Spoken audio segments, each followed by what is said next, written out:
Welcome to the Pursuit of Wealth, where the H is surrounded by abundance. Join us as we navigate and explore health and wellness topics from mindset to deep health to intentions and everything in between.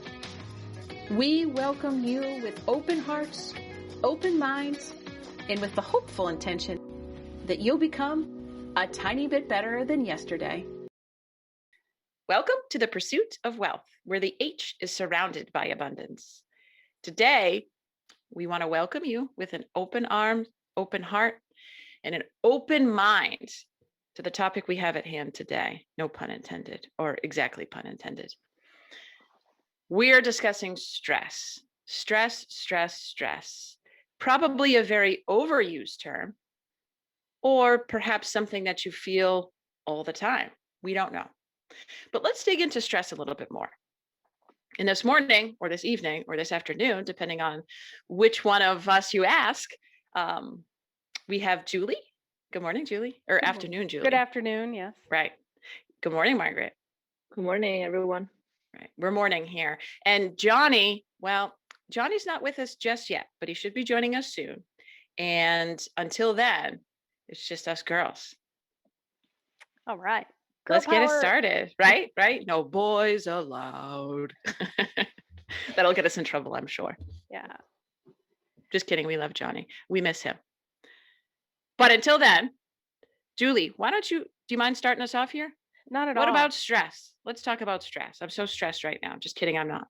Yeah. Stress is a really interesting concept. Our bodies are designed to deal with stress in different ways. And I think people use it as such an umbrella term, but there are a lot of different kinds of stress that we experience in our life.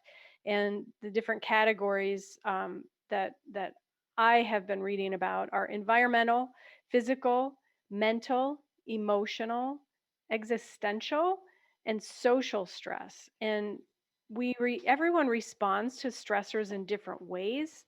And so if you're feeling stress in one of those areas, tuning into actually where you're feeling the stress so that you can address that more directly, I think is really helpful because, a lot of people get that across the board. Oh, do some breathing work, do some meditation. That's great for calming the nervous system and engaging your parasympathetic nervous system, which helps calm you, but it isn't necessarily a cure, as it were, for stress. And unless we learn how to address the stress, identify it, recognize it, we can't really address it to fix it. Because I'm sure we'll get into this discussion later on, but long-term sustained negative stress is really bad for your health in all of those areas of life. So when we're talking about stress, then it might be most important if you're feeling something, just to identify that emotion, right? Because it could purely be an emotion versus this actual sort of response to a stimuli. And there are some good stressors, like exercise, when done appropriately, is a good stress for the body. It stresses the muscles, it stresses the cardiovascular system, it stresses your brain, but it helps you heal. It accelerates healing. So it's a good kind of stress for your body unless you overdo it. Mm-hmm. Right? And then it becomes a negative stress. It's finding that balance. It's fine. And stress really, if you want an umbrella term, stress really is anything that disrupts that sense of balance, that sense of homeostasis in your life. Right. Yeah. So again, the exercise stress can be a very good stress, right? When appropriate. Right. Versus your boss or, providing you with extra workload and not enough time, or family stress and things like that.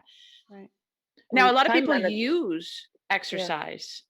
Yeah. That is a stress, as you said, to de-stress. Yes. Margaret, I know you're one of those, right? Definitely. For me, exercise is more of a mental exercise than a physical exercise most of the time. Yeah. It's just that, that 1 hour where I get to just put my mind on blank and just focus on whatever I'm doing. Yeah. So yeah, I'm definitely stressing my body by the exercise, but it also it's not only causing or helping the blood flow and, you know, all the restorative stuff. But it's also helping my mind let go of all of the things that were causing me stress before I would Exactly. walk into the gym. Gets all those endorphins going, all those feel good neurochemicals. Yeah. Yeah. So when you don't, I mean, actually I'm saying that, but I'm going to guess my answer. But okay, so if you don't work out 7 days a week, which we know you probably do, but I don't. if okay, you work out 5 days a week, right? Yeah. Do you see a difference in your like internal rhythm on the days you work out versus the day that you don't? I don't know if it's a stress factor or even more of a routine factor for me. But the exercise actually helps me a lot to go to sleep. Like on the days that I don't exercise, I have a lot of trouble to go to bed. You know, like my body has that extra energy that just doesn't know what to do with it, and Sure. it's causing me really bad performance when sleeping.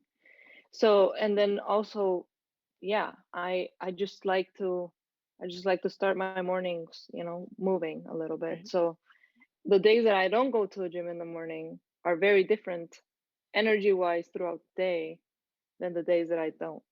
So yeah, It seems like a but counterintuitive thing, right? You would yeah, sleep better because you didn't have that stress, but it's not for Right. you Yeah. personally, right? For me, yeah. Again, And 'cause this it's a is very positive personal. Yeah, it's very personal. It doesn't help, it doesn't work for everyone. I have found my sweet spot. You know, Yeah. I go to a gym 3 days and then I give myself 1 day of rest.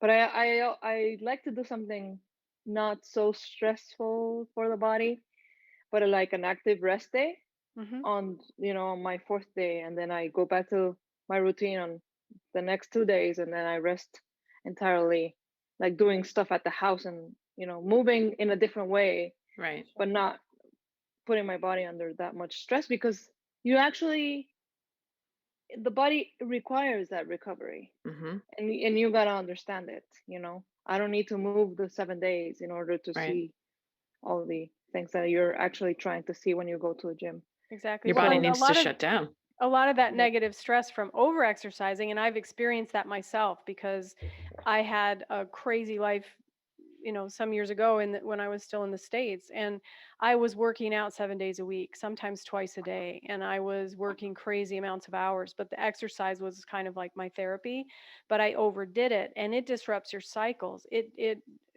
taxes your immune system, so you're a lot more susceptible to every illness that comes along. It does terrible things to you. You get brain fog, like you can't, because you don't have that recovery, which is And it's just as crazy. important.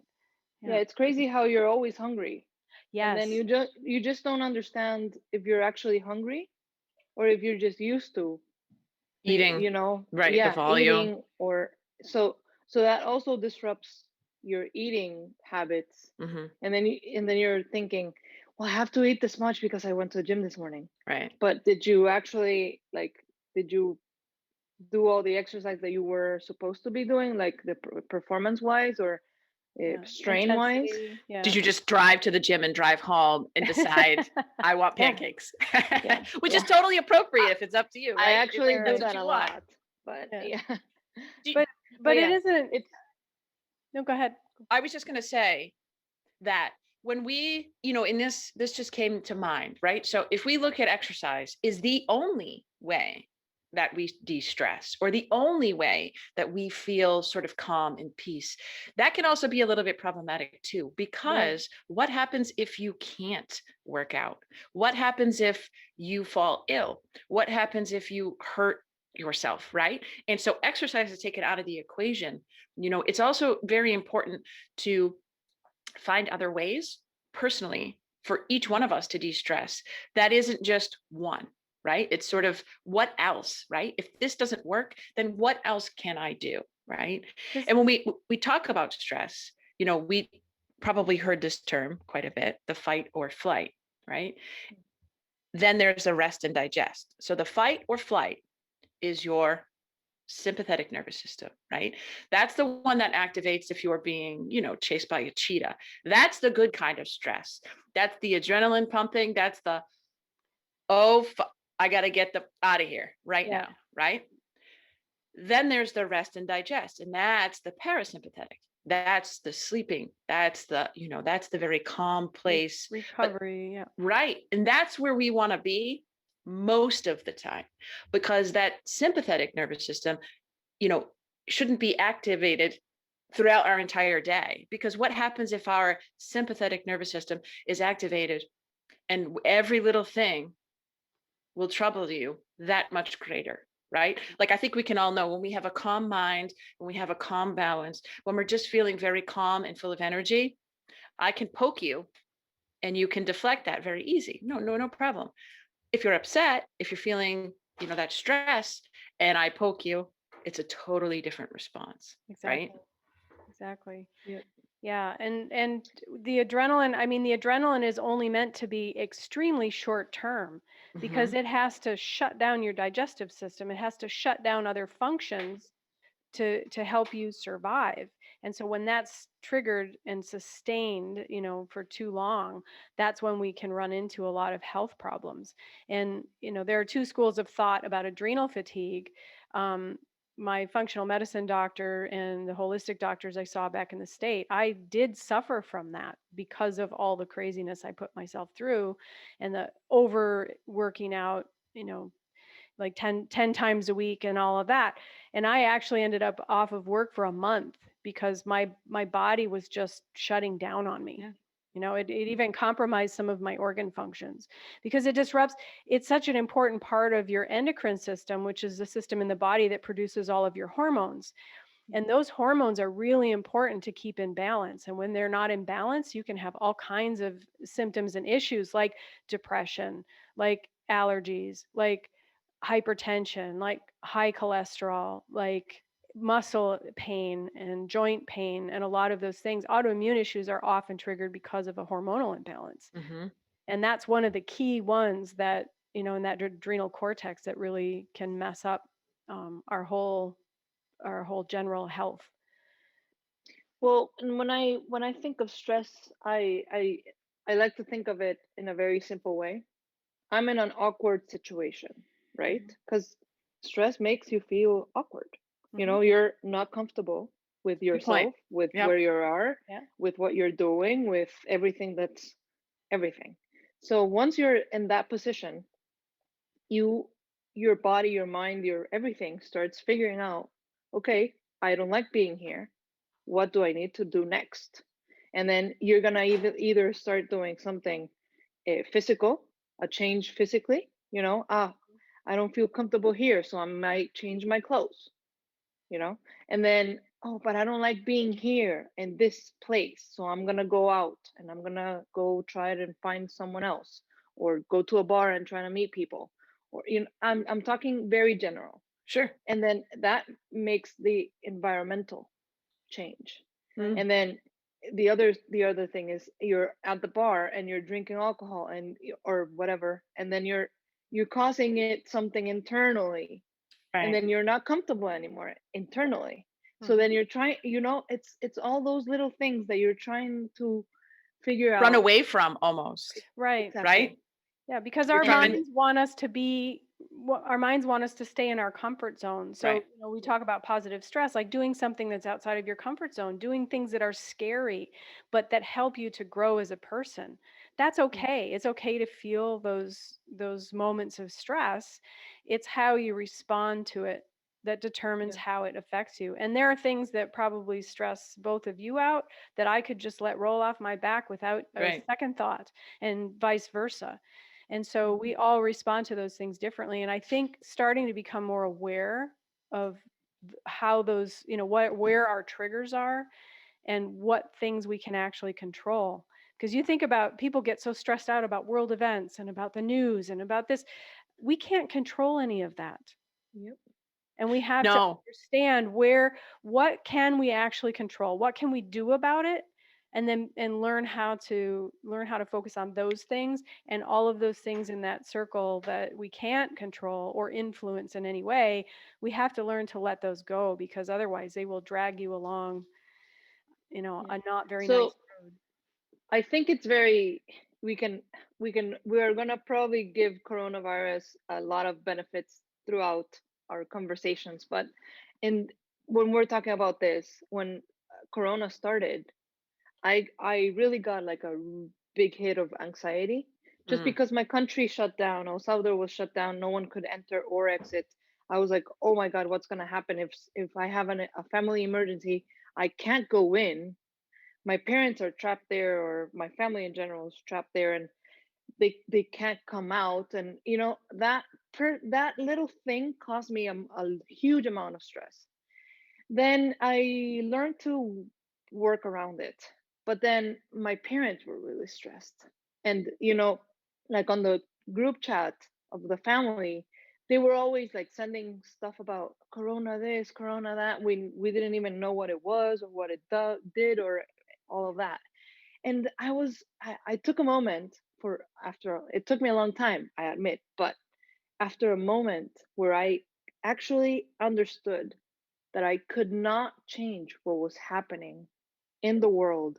I cannot control the like how people are acting about it. Irresponsible, going out, spreading the thing and everything. I actually understood, okay, what can I do to control, like what of everything I can do to make me feel better and to help my situation. And in that way, I started taking a little bit more control of what I was eating, my immune system, in case I get it, my immune system is going to be strong enough to survive it. Right. If I don't need to go to the store, I won't go because I don't Right. need to put myself out there at risk Mm-hmm. just because. And all those little things. And I was doing exercise as much as I could in a good way. Right. I was trying to be outdoor and moving and, just the healthy part of it. Yeah. And then my parents were super stressed. And I was like, you cannot change what's happening. And I was like, and here in the States, I live by myself with my husband. In El Salvador, like my parents and my brother and my sister are in the same house.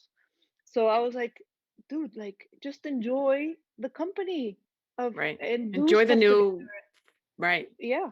And I was like, just try to exercise, try to do something fun. And I was always sending them like exercises for my parents, and they don't even move or anything. And that actually at the end, I had control of my situation. And I'm saying control because I wasn't really controlling anything, but I was trying my best to. Yeah. And was trying to, undermine my levels of stress. But at the same time, it actually caused me a lot of more stress when I was just watching my parents and my family just not doing anything about it and just drowning on this load of information that you can't do anything to change it. Right. And you're like, but you're not doing anything, you know? Right. You're Well, just complaining and and staying there and not doing anything. right. And I think, okay, so if we look at any situation that makes us feel uncomfortable or what have you, right, we're going to gravitate towards what can I control, right? And so at first, me, you, Julie, I'm sure we all thought I can control the entire coronavirus, right? Yep. I can control the entire situation at work. I can control my friends, right? But at the end of the day, we can't. We can only control what we do with it, how we respond, how we react. Our That actions is, and behaviors are the that's only right. thing we can control. That's the only thing we can control. So when we drown ourselves, as Margaret said, when we drown ourselves in things that we cannot control, it's in those moments where we need to reflect and say, what can I control about this particular thing? What can I control? Well, I'm not going to talk to my family anymore because you know what? They're really drowning my energy, blah, blah, blah. Now, I'm not saying that's what, but in general, right? Like perhaps that's your control in that scenario.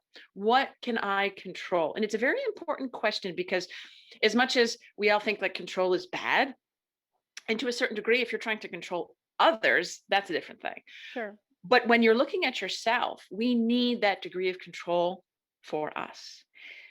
In a toxic environment, what can I control about that? Well, these are my Self-awareness. options. Well, I Right. look back at Viktor Frankl, who was a Holocaust survivor. I mean, he was counseling Holocaust victims and the guards, and because he just had such a different attitude about what he was able to be the master of his own body and mind. And that was, not even his body in that case, but his mind was always his. They couldn't take that away from him. And he was able to say, okay, what am I going to do with this situation to help me survive?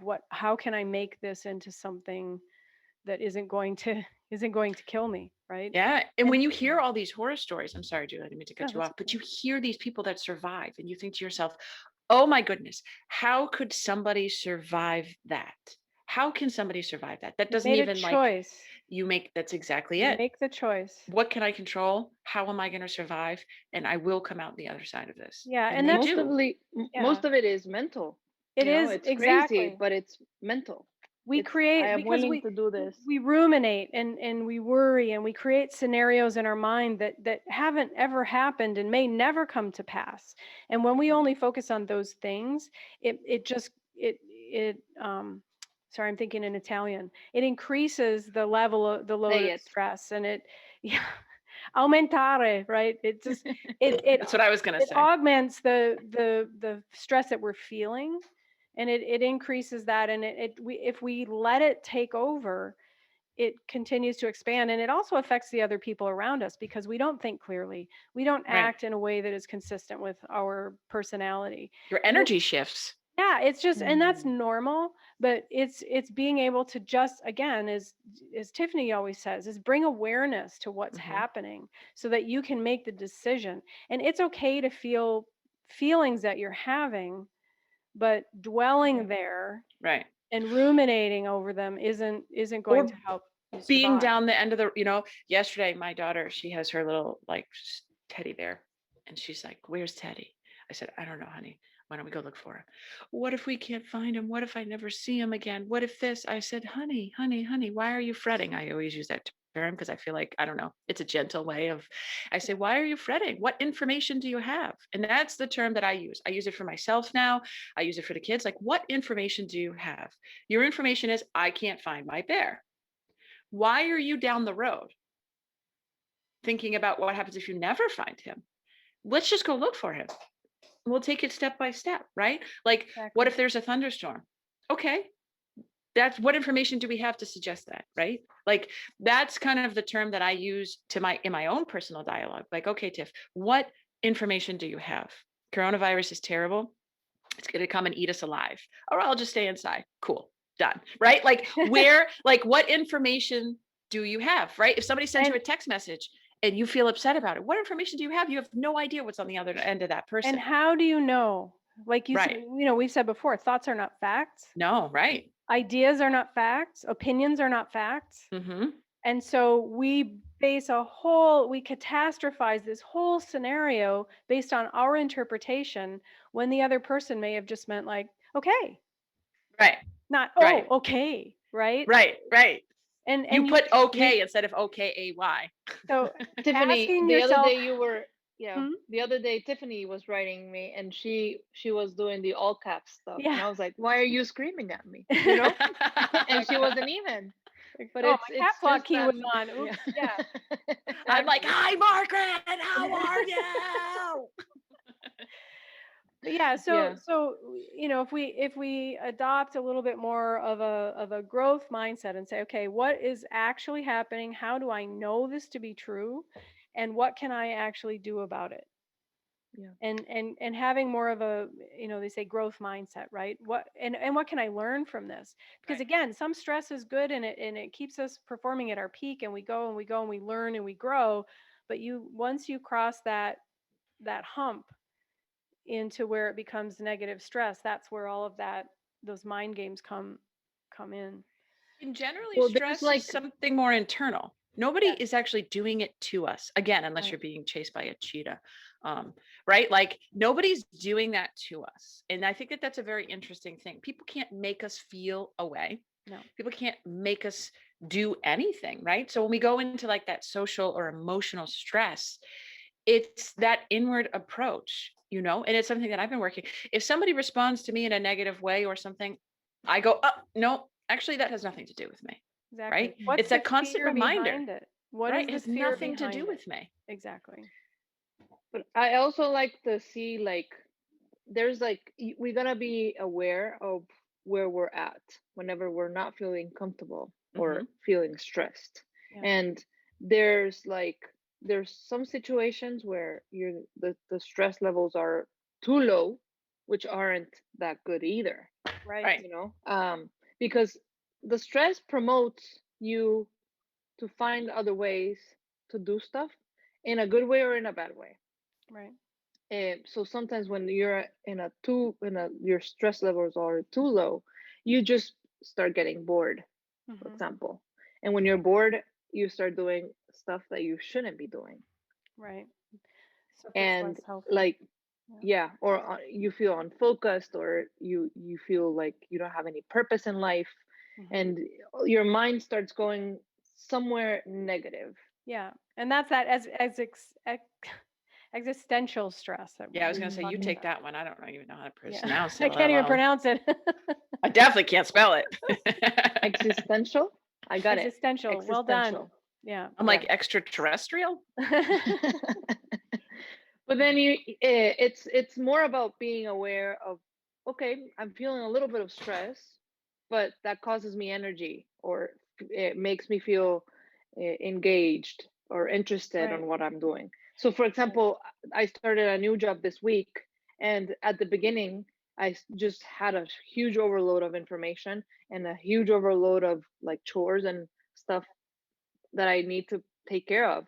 And I was like, oh my God, what am I gonna do? And it really became my personal opinion or my personal approach to just, okay, I need to take care of all of this, but where am I now?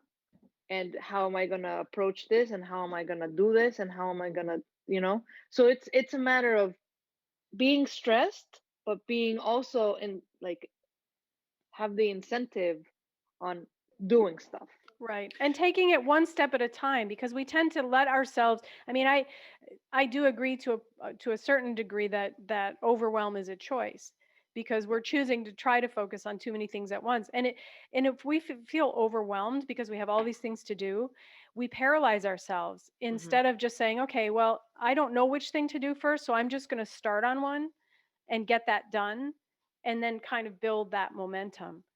Yeah. But, Margaret, I have a question. You're talking about that as stress, but is that actually stress, or is that something more of just an energy shift within yourself because you've started something new, right? Like, do you define it as an actual stress, or could it be a different emotion attached as well? I'm just curious.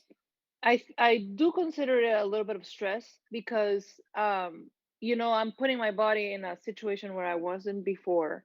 And my mind was just in an overload of information where I was trying to process everything, and I just didn't know what to do with everything that I had.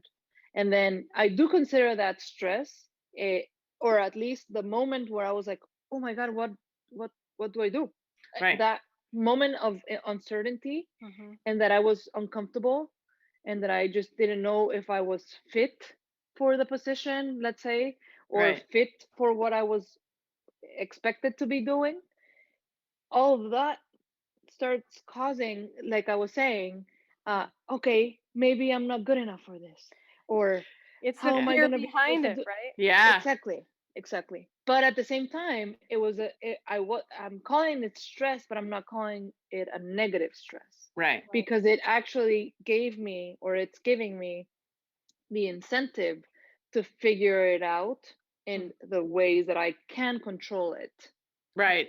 So you're talking about, right? Like, so when we talk about our bodies really wanting to be in a homeostasis setting, right? Like at all times, right? Like hunger. We respond to hunger because it doesn't make us feel good, right? We respond to sleep. It doesn't make us feel good, right? These are things that don't make us feel good. So that's exactly what you're talking about. You're talking about your body being a little unbalanced, a little out of its homeostasis because you did something new. So in that definition, 100%, right? Like that's a stress that you feel, but that's not a negative stress. The negative piece of that is feeling like your self-worth.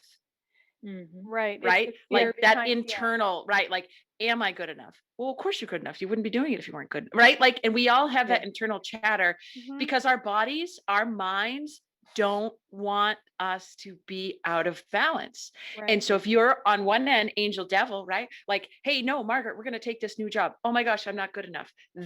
So your mind is always going to try to talk you out of something that is going to make you feel uncomfortable. Always. Right. Because it wants to stay in balance. And that kind of discomfort is where the growth happens. Right. Yeah.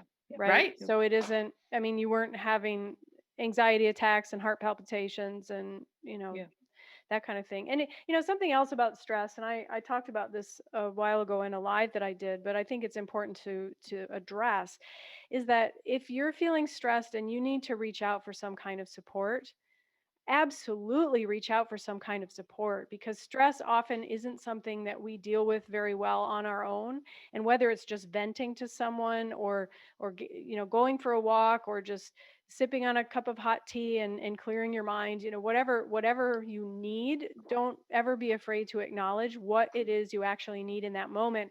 And the other thing is, if you're on the receiving end, if somebody's feeling stress of some kind or another, and they come to you, the worst thing you can do is try to fix it or tell them, oh, I did this when that happened and this worked perfect. This is what you need to do. Most of the time we just want to be heard. We just want to be able to get that out of our head. And sometimes when we get it out of our head, it isn't actually as big as it seems, but just talking through it is a form of relief.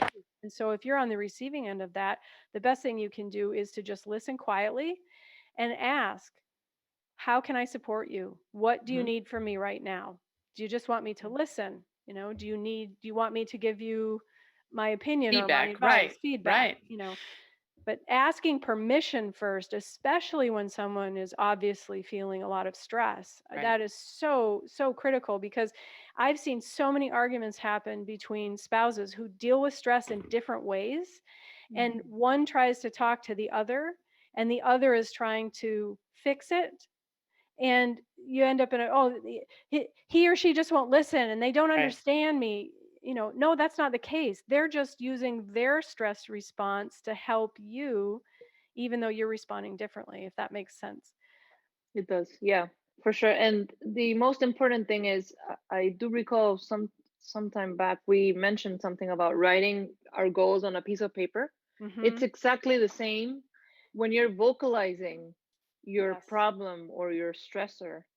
You kind of, there's sometimes that and it had happened to me before, that I'm actually, I'm venting and I'm vocalizing whatever's happening to me, and then I even feel stupid about it, but you're like, when you actually said it out loud, you actually understood how it's not a big problem, and actually how to fix it or how you can make it better. Right. By but yourself. again, it's that but ruminating. You need it. Yes. You needed that step that we do in our being inside our own head sometimes is the worst place to be. Sure is.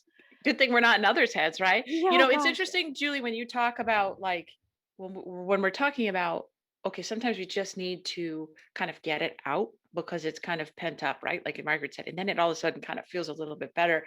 I was listening to this podcast with Ethan. Well, he was the guest was Ethan Cross, and he just wrote a book called Chatter, right? And so when we think about chatter, he's directly talking about ourselves, right? Okay.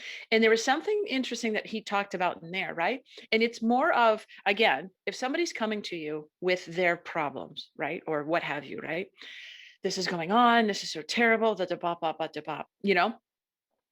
and his advice was, let them vent, right, ask for feedback, but don't ever leave a conversation, hopefully, without trying to provide something positive.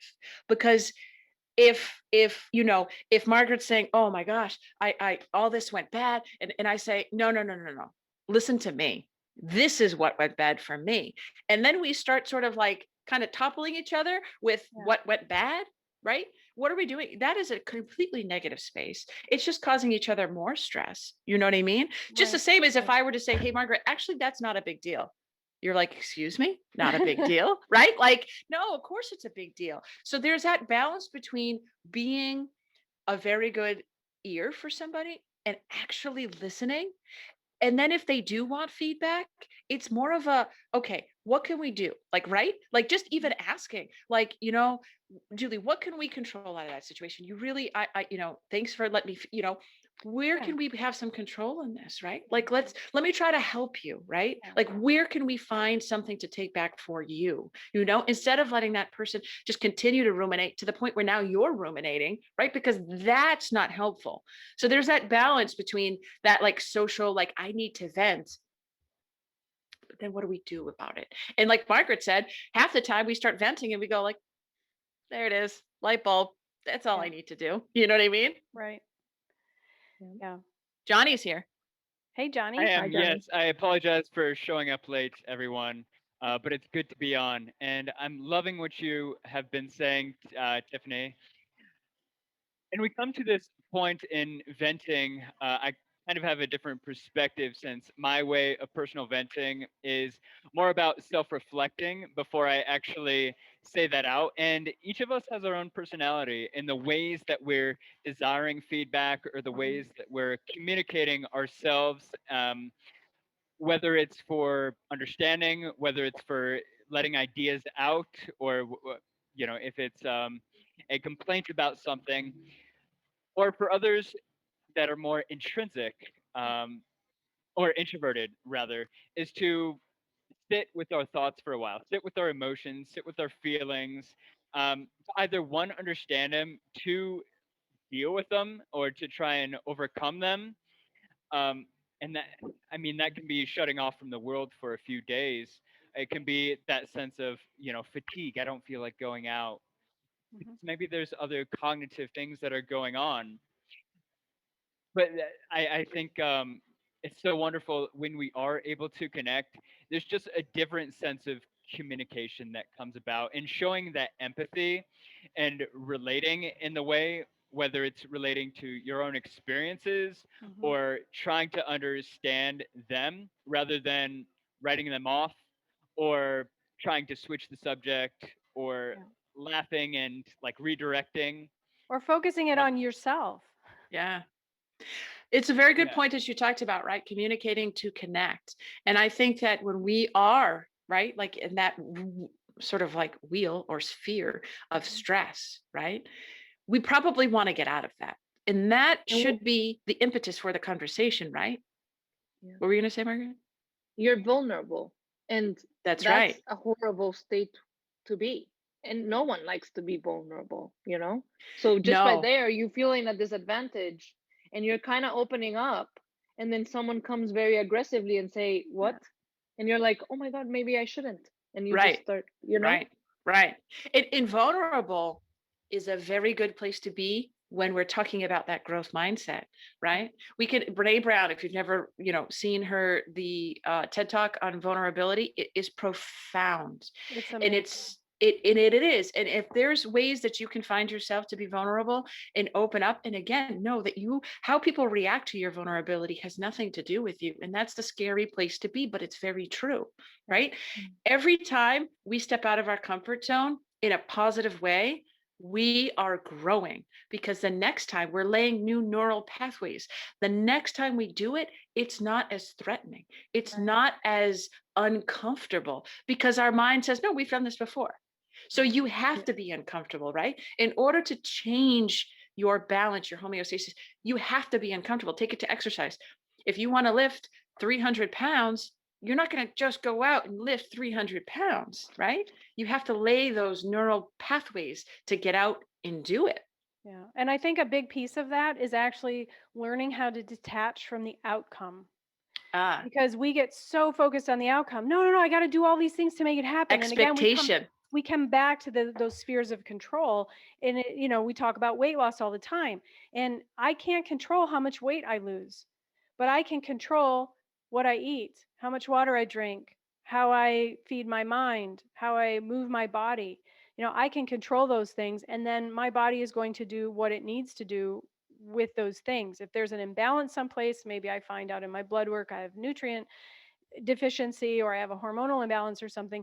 Those are all factors. But even with those things all in balance and everything looks perfect and you're eating the right number of calories and macros and however whatever your approach is, you still can't control whether you lose weight or how much weight you lose. You have no control over that. You can only control your actions and your behaviors. And if you do those things positively and consistently, then the outcome is going to be more positive for you, likely. But again, you have to detach from that outcome and setting those Right. unrealistic expectations, because you can't actually control that. You can give your house a facelift and paint it and do, make a beautiful yard, and but you can't control the real estate market and whether you're going to make money on the sale. Right. Right. That's a very interesting thing, because expectation, I think, has a profound place in our lives in so many ways, in so many avenues. Like, my expectation is that my spouse or significant other is going to come home and greet me, and we're going to have this great evening. We have time, blah blah. We have a date night. Like, everything has to be Right. perfect. What are you doing? You're causing yourself a hell of a lot of stress, because guess what?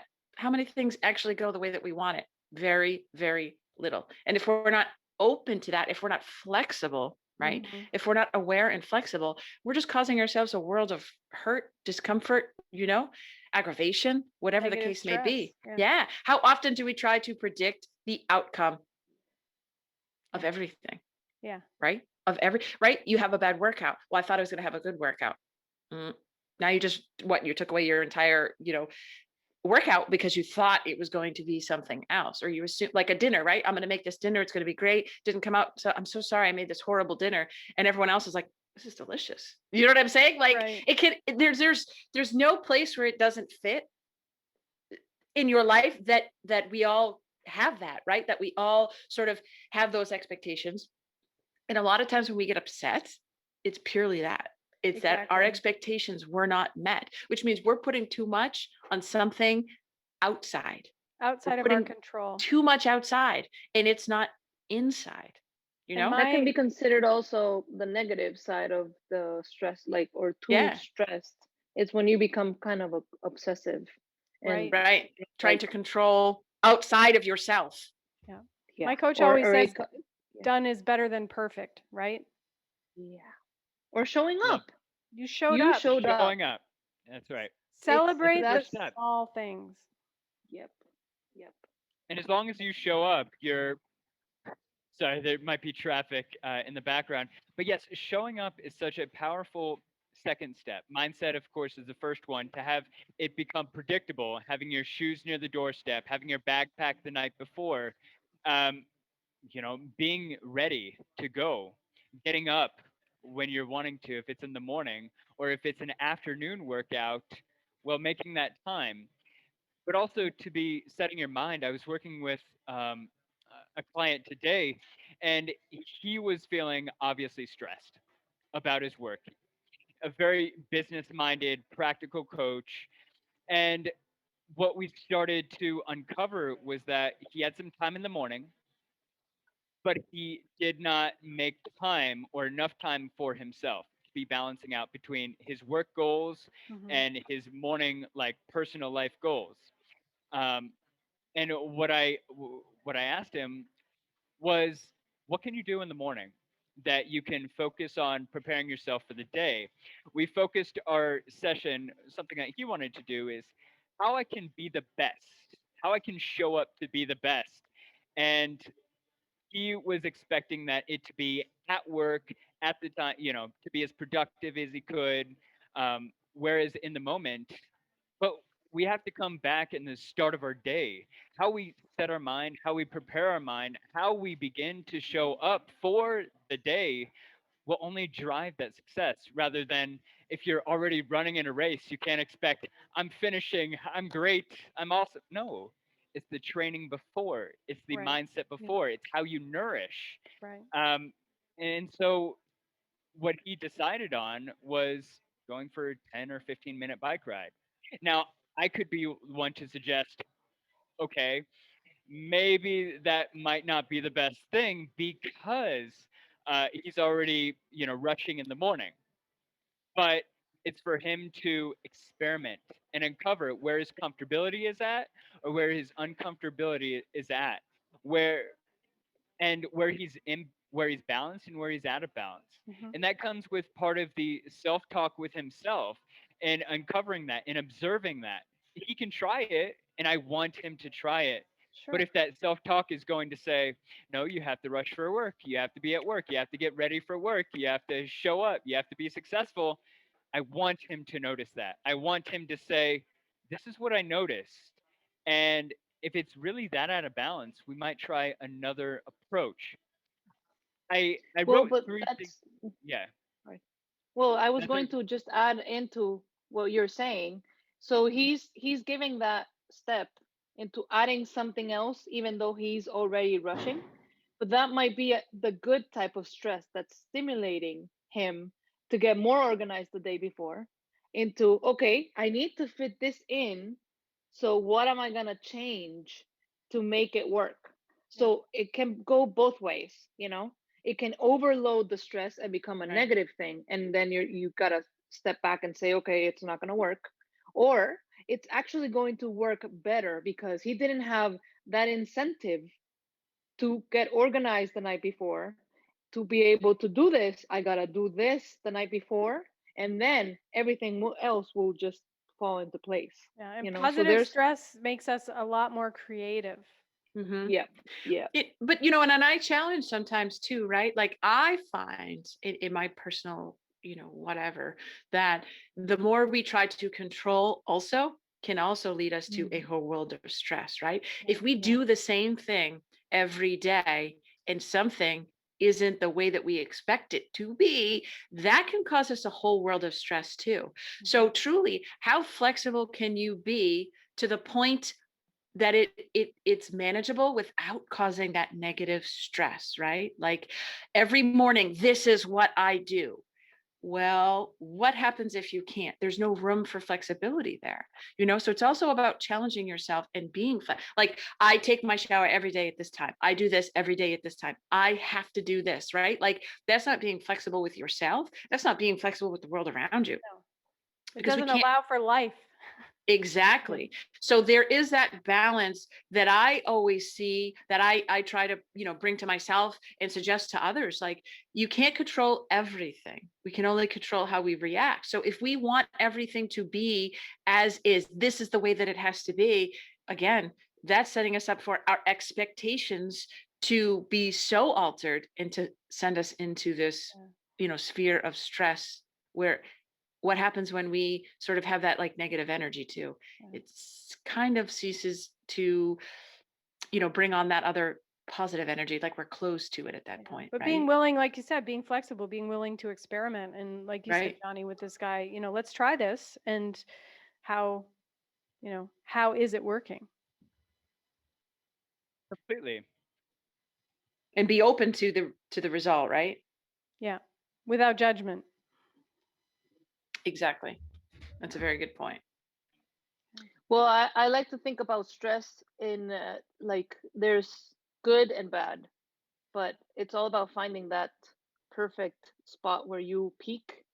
And too little stress, it's always going to keep you from reaching your potential. Yeah. And too much stress can get you to a hospital or Yeah. can be harmful. Yeah, right. So, you know, it's Where's that finding balance? But being willing to experiment and understand that your responses and what and your needs are going to be different from everybody else's. You know, coming to terms with that and not looking to other people to say, how do I deal with this? I mean, maybe, yeah, get some input, get some advice, but ultimately you're the one who has to experiment. You're the one who has to tune in, and you're the one who has to make those decisions for yourself. Because everything is about us, right? Right. It's how do we interpret the world? How do we see the world? How do we present ourselves to the world? Right? It has nothing to do with anybody else. And I think that is that growth mindset that can really, really change the way you view and see. Right?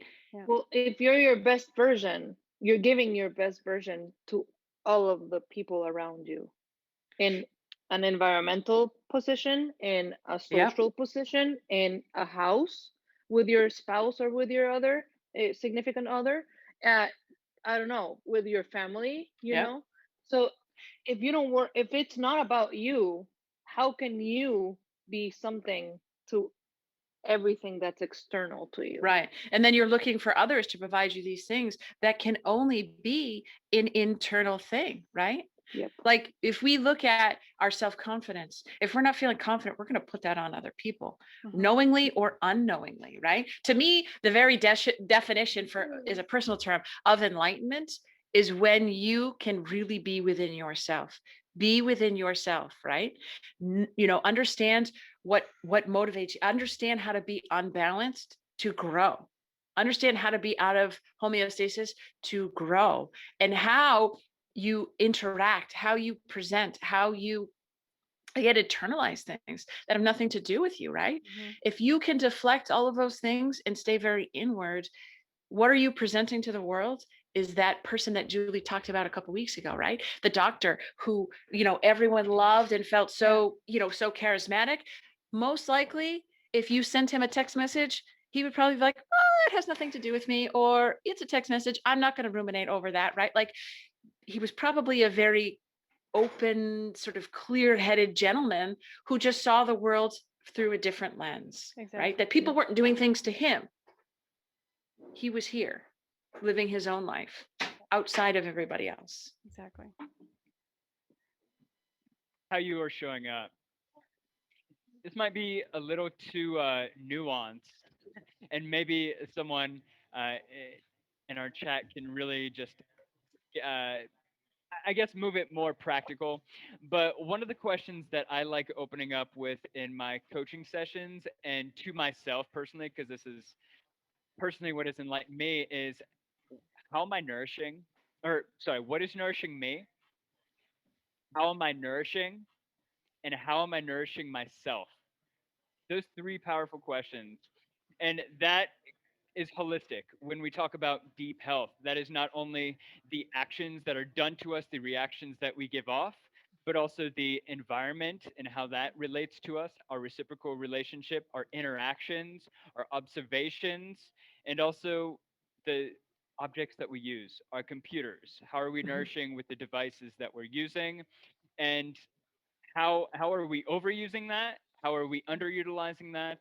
Or the uses, even something as nuanced as our voice, our eyes, our noticing, our concentration, our focus, our appreciation, our listening ears. We always have two of these and one of these and one finger to say, shut up. Yeah. Yeah. I just lost my train of thought. I was just going to say Johnny pointed to his ears and his mouth, not the other way around. Yeah. No, but But that's so go true. ahead. It is. And so when we look again to outside sources, right, when we are the ones that have that, what can we control about anything else in this world? Nothing. We can only control ourselves and how we react and how we perceive. And so that's a very good point, especially when we're talking about nourishing, right? Because let's be honest, if someone is feeling that world of stress too, where everything is just sort of coming down, perhaps one of the best things to do is just go spend time with yourself, because we need to take care of ourselves, right? When we talk about self-care, it is not a selfish thing to do. It is one of the best things to do. It's up for you to find your prescription of what self-care might be, right? And it's usually not just one thing. It's a mix of things. Because again, what happens if you can't do that one thing? Right. But spend time by yourself. And I'm not talking about the type where you're like ruminating over things that never happened or whatever might happen or whatever. I'm actually just talking about being with yourself in a positive way. Go to nature, right? I know one of the number one ways that I can say to change your sort of balance inside that can really help change the chemistry within your body is a temperature change. Hot or cold can truly help to change the chemistry within your body, and it can kind of set your mind at a new point, right? Okay, everything just changed. Now everything is not so bad. Cold exposure, heat exposure, anything that can change your temperature a couple degrees can change your mind. Right? Because a lot of it is just that chemistry kind of burning within us that we just need to get out. Stomping on the ground can be a great way to release some of that stuff, right? Because if you're connected, if you feel that the ground is connected, in that sort of energy source, if you're standing on it and you stomp, it can be profound to releasing some of that pent up sort of energy, like that stress wheel and things like that, right? So it's finding all of these little things. When we talk about people validating us and listening to us, I think the number one thing that will always listen to you and never judge you is a pen and paper. Yep. It will never judge you.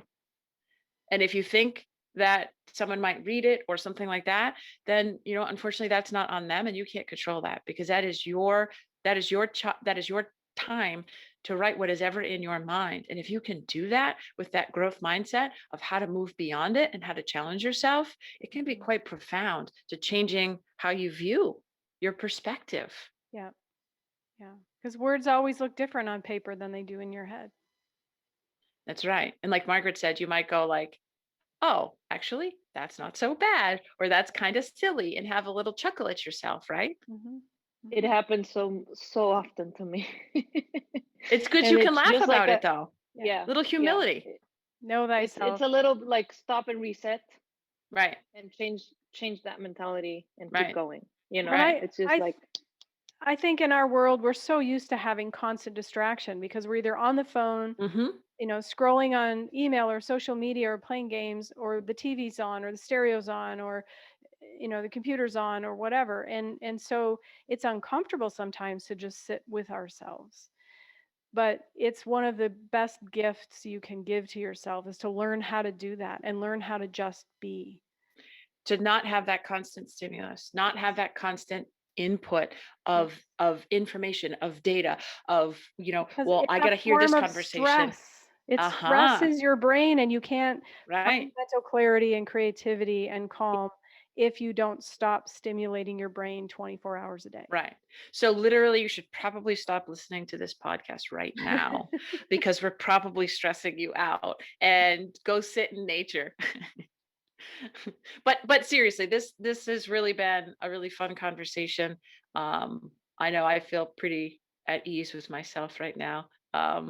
You know, even just talking about it, because again, it's like, you know, here we are all listening to each other and sort of like problem solving and things like that. And I think that's what makes it great, you know. And I think another thing too, right? When we talk about this podcast, how often do we just talk, right? We have like, okay, here's our topic. We have no outline of what we're saying, hardly ever, right? Mm-hmm. We have no idea where this stress conversation is going to go. And now we just talked for an hour, and we hope that we brought you a lot of great information, a lot of ways just to kind of, again, build that awareness, right? For today, perhaps the next day. And like I always say, it may not make sense to you right now. It may not even be comfortable right now. Maybe in a couple days it will, maybe in a month, maybe in a year, whatever it may be. It's still there in the back of your mind.